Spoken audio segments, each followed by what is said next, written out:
नमस्कार, स्वागत है आपका द न्यूज पर। मैं हूं आपके साथ शेरिन। प्रधानमंत्री नरेंद्र मोदी के ऊपर टिप्पणी करना पड़ गया अब राहुल गांधी को भारी, और अब राहुल गांधी प्रधानमंत्री के ऊपर तंज कसने के मामले में फंस चुके हैं। जी हां, बीजेपी की शिकायत के बाद अब चुनाव आयोग ने राहुल गांधी के लिए भेजा है नोटिस, और इस नोटिस का जवाब देने के लिए चुनाव आयोग ने दिया है 25 नवंबर तक का समय, और जवाब मांगा गया है 25 तारीख तक राहुल गांधी से कि जिस शब्दावली का इस्तेमाल राहुल गांधी ने जो है वो प्रधानमंत्री नरेंद्र मोदी के लिए किया था, जिसके बाद बीजेपी जो है वो 22 नवंबर के दिन ही चुनाव आयोग राहुल गांधी के खिलाफ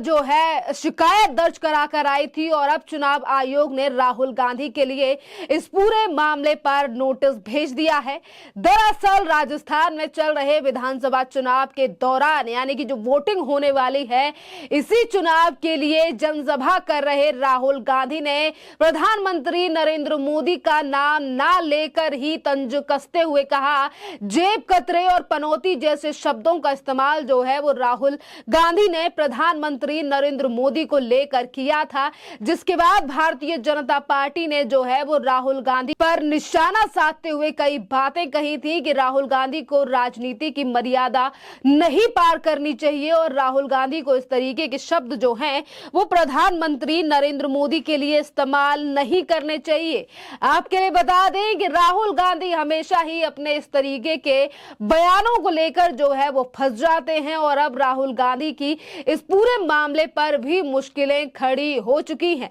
अब देखना अहम रहेगा कि इस पर आखिरकार क्या रिस्पॉन्स आता है राहुल गांधी का, क्योंकि जो कुछ कांग्रेस समर्थक हैं या फिर कांग्रेस के नेता हैं वो तो राहुल गांधी के बचाव में ये तक कह रहे हैं कि राहुल गांधी ने तो प्रधानमंत्री मोदी का नाम नहीं लिया, तो आखिरकार प्रधानमंत्री पर कैसे हो गया। पर अगर आप पूरी वीडियो देखेंगे तो आप समझ जाएंगे कि राहुल गांधी किस तरीके से प्रधानमंत्री नरेंद्र मोदी पर जो है वो अपमानजनक शब्दों का इस्तेमाल कर रहे हैं, और ये पहली बार नहीं है। राहुल गांधी हमेशा ही प्रधानमंत्री नरेंद्र मोदी के ऊपर इस तरीके से प्रहार करते हैं, जिसके बाद राहुल गांधी को एक बड़ी कीमत चुकानी पड़ती है। अब देखना अहम रहेगा कि जो नोटिस भेजा गया है चुनाव आयोग की तरफ से, इसके बाद राहुल गांधी चुनाव आयोग को क्या जवाब देते हैं, क्योंकि राहुल गांधी को सिर्फ 25 तारीख का जो समय है वो दिया गया है चुनाव आयोग को जो है वो जवाब दे राहुल गांधी।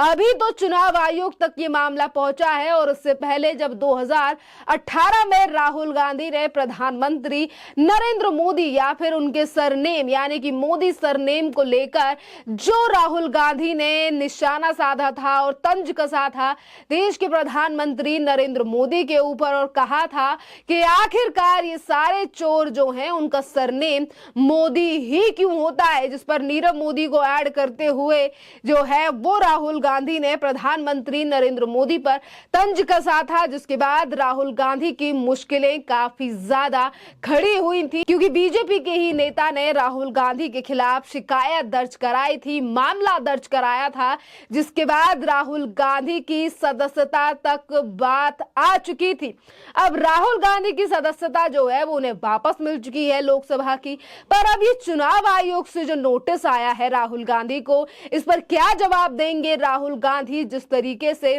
राहुल गांधी के कुछ जो समर्थक सोशल मीडिया पर है वो ये कह रहे हैं कि राहुल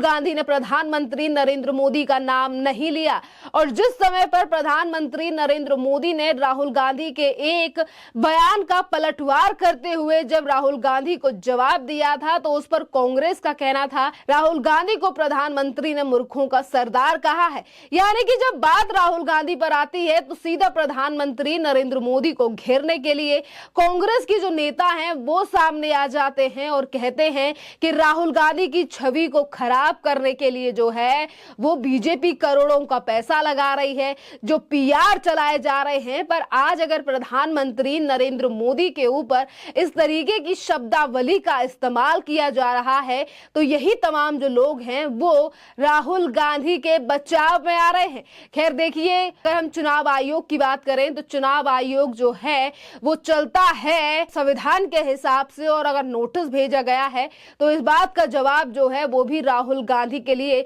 देना पड़ेगा। और ये जो नोटिस भेजा गया है राहुल गांधी को, इसमें वो बयान भी लिखित है जो राहुल गांधी को पूरा नोटिस भेजा गया है कि आखिरकार किन किन बयानों के चलते राहुल गांधी को ये नोटिस जो है वो चुनाव आयोग ने भेजा है। इसी के साथ आपके लिए बता दें कि कपिल मिश्रा जो कि दिल्ली बीजेपी के उपाध्यक्ष हैं, उन्होंने भी आज राहुल गांधी को कई मुद्दों को लेकर जो है वो घेरा था और कहा था कि राहुल गांधी जिस शब्दों का इस्तेमाल कर रहे हैं, जिन पनौती शब्दों का वो इस्तेमाल कर रहे हैं, ऐसे शब्दों को जो है वो इन्हें माथे पर लिखा देना चाहिए। इस तरीके से जो है वो बातें कही गई थी कांग्रेस को बीजेपी के नेताओं के द्वारा। और अब बता दें कि पीएम के खिलाफ जो है वो अशालीन टिप्पणी करने के खिलाफ जो है वो बीजेपी ने निर्वाचन आयोग से जो है वो मांग की थी कि इस पूरे मामले में जो है वो कार्रवाई होनी चाहिए राहुल गांधी के खिलाफ। और आपके लिए बता दें कि सिर्फ राहुल गांधी को लेकर नहीं गई थी,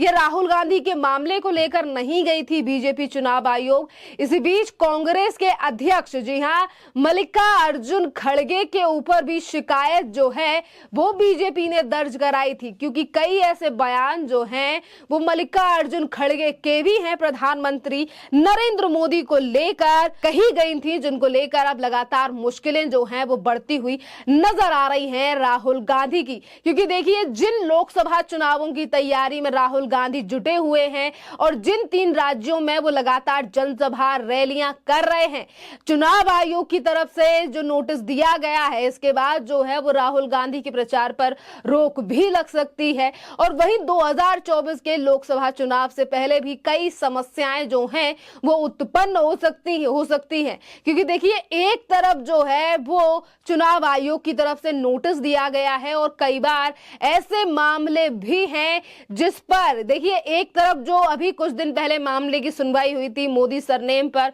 उस पर भी गुजरात की कोर्ट ने राहुल गांधी से साफ शब्दों में कहा था कि राहुल गांधी एक उच्च पद पर हैं, राहुल गांधी एक सांसद हैं और उन्हें इस तरीके से टिप्पणियां और अपने बयानों को जो है वो बोलने से पहले सोचना चाहिए, क्योंकि उनकी टिप्पणियां और उनके बोले गए द्वारा शब्दों का काफी लोगों पर असर पड़ता है, क्योंकि वह एक सांसद हैं। अभी कुछ महीनों पहले ये बात जो है वो गुजरात की कोर्ट ने कही थी और 2019 में इन तमाम बातों को पहले भी राफेल मामले पर कह चुका है सुप्रीम कोर्ट। और उस समय पर भी राहुल गांधी को हिदायत दी गई थी, जिस समय पर राहुल गांधी ने कोर्ट में मांगी थी माफी। खैर, इस पूरे मामले पर आप लोगों की जो भी राय हो, आप हमें कमेंट करके जरूर बताइए। धन्यवाद।